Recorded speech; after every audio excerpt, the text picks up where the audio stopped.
नमस्कार दोस्तों, Sahyadri pro YouTube channel में आप सबका एक बार फिर से स्वागत है। आज की इस वीडियो में हम डिस्कस करने वाले हैं सिलिकॉन वैली बैंक क्राइसिस। ये यूएस के अंदर बहुत बड़ी बैंक है जो वेंचर कैपिटल और स्टार्टअप को लोन प्रोवाइड करती है।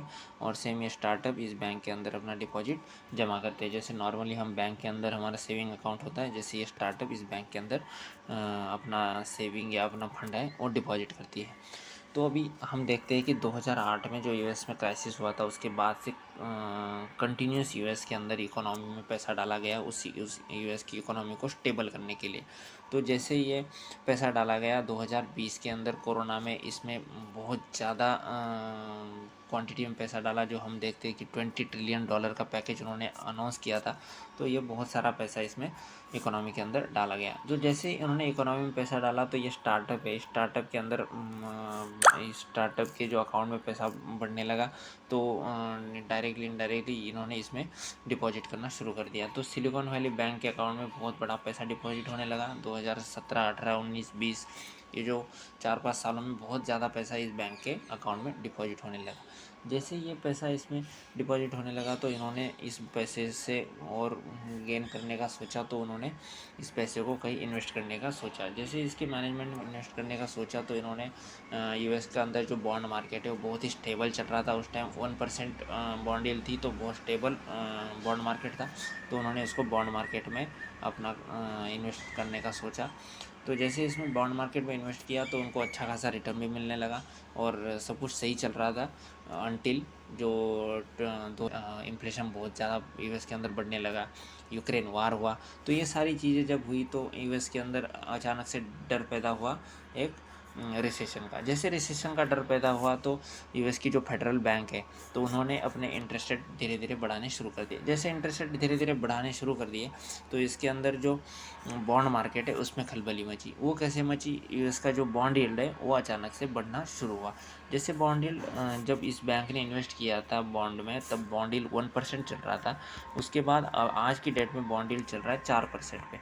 4% बॉन्ड यील्ड मतलब 4 टाइम बॉन्ड यील्ड बढ़ा है। तो जो बॉन्ड के प्राइस उस टाइम पे थे, जैसे बॉन्ड यील्ड बढ़ता है तो बॉन्ड के प्राइस गिरने लगते हैं। तो बॉन्ड के प्राइस उस टाइम जितने थे, वो कम से कम 3 से 4 गुना घटे होंगे जिस हिसाब से अब यील्ड बढ़ा है। तो इनका जो पोर्टफोलियो था, जो बॉन्ड में जो पोर्टफोलियो था इस बैंक का, वो लॉस में दिखाने लगा। जैसे अब इस पोर्टफोलियो में पैसा किसका था? पूरा पैसा स्टार्टअप का था, या किसी बैंक ने इसमें पैसा डिपॉजिट किया होगा अदर बैंकों ने, तो उसका पैसा होगा। तो ये पूरा पैसा अभी लॉस में दिखने लगा इस बैंक को। तो इन्होंने इस पैसे को बचाने के लिए, या अपना जो लॉस की पोजीशन है उसको बचाने के लिए, उन्होंने सोच और फंड रेज करने का सोचा, या किसी स्टार्टअप ने अपने पैसे वापस मांगे होंगे तो उनको भी पैसे देने के लिए फिर पैसे नहीं बचे होंगे, तो उन्होंने फंड रेज करने का ऑप्शन चुना। जैसे फंड रेज करने का ऑप्शन चुना, तो ये उसमें फेल हो गए। जो लेटेस्ट न्यूज़ है 9 तारीख की, तो उसमें ये बताया है कि Silicon Valley Bank fund raise करने में फेल हो गई, उसकी वजह से वो कोलैप्स हो गई। एक तरह से स्नोबॉल इफेक्ट या देख सकते हैं, या जो भी हम देख सकते हैं कि अचानक से एक दिन के अंदर इनके शेयर प्राइस 60% घट गए। और उसके बाद पूरा मार्केट यूएस का मार्केट भी गिरा। उसके बाद हमारे मार्केट में भी बहुत sharp selling, gap down open होकर सेलिंग देखने को मिली। पूरा वर्ल्ड में इसका खबर मच गई। तो इसका पीछे बहुत सबसे ज़्यादा नुकसान होगा किसको? सबसे ज़्यादा नुकसान सबसे पहले आता है जो स्टार्टअप को। स्टार्टअप इकोसिस्टम एक तरफ से कोलैप्स हो सकता है, ऐसे बहुत सारे जानकारों का मानना है। और एक स्नोबॉल इफेक्ट, जैसे हम देखते हैं कि अगर कहीं पहाड़ी से छोटा सा स्नोबॉल अगर गिरने लगता है, तो अपने साथ बहुत सारे स्नो को इकट्ठा करते हुए बहुत बड़ा उसका स्नोबॉल बन जाता है। तो इस तरह ये अगर गिरना शुरू हो जाए, तो यूएस के अंदर एक बहुत ही बड़ा एक समस्या खड़ी हो सकती है।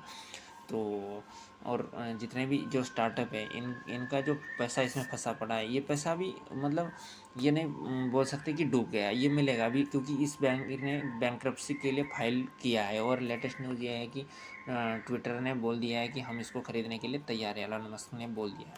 तो ये जो पैसा इनका फंसा है, ये तो मिलेगा, लेकिन को कब मिलेगा उसका कोई कुछ कह नहीं सकते, क्योंकि हमारे देश में जैसे डिपॉजिट इंश्योरेंस होता है, जैसे हम किसी बैंक में डिपॉजिट करते हैं तो उसका एक डिपॉजिट इंश्योरेंस होता है कि 5 लाख आप कितना भी डिपॉजिट करें, अगर वो बैंक डूब जाती है तो आपको 5 लाख तक के पैसे मिलेंगे। तो यूएस के अंदर ये डिपॉजिट इंश्योरेंस ही काम करता है। तो यूएस के अंदर $2,50,000 जो डिपॉजिटर होते हैं उसको मिलते हैं। अगर कितना भी ज़्यादा फंड हो उसको, उस बैंक अगर डूब जाती है तो $2,50,000 उनको मिलेंगे। लेकिन मैक्सिमम जो इन्वेस्टर है इस बैंक के अंदर वो या डिपॉजिटर हैं, इनके 2,50,000 से ज़्यादा पैसा है। तो वो एक प्रॉब्लम है कि बहुत बड़ा पैसा इस बैंक के अंदर डिपॉजिट है। लेकिन देखते हैं आने वाले टाइम में क्या सॉल्यूशन निकलता है, क्या होता है। तो आज के इस वीडियो में दोस्तों इतना ही। धन्यवाद।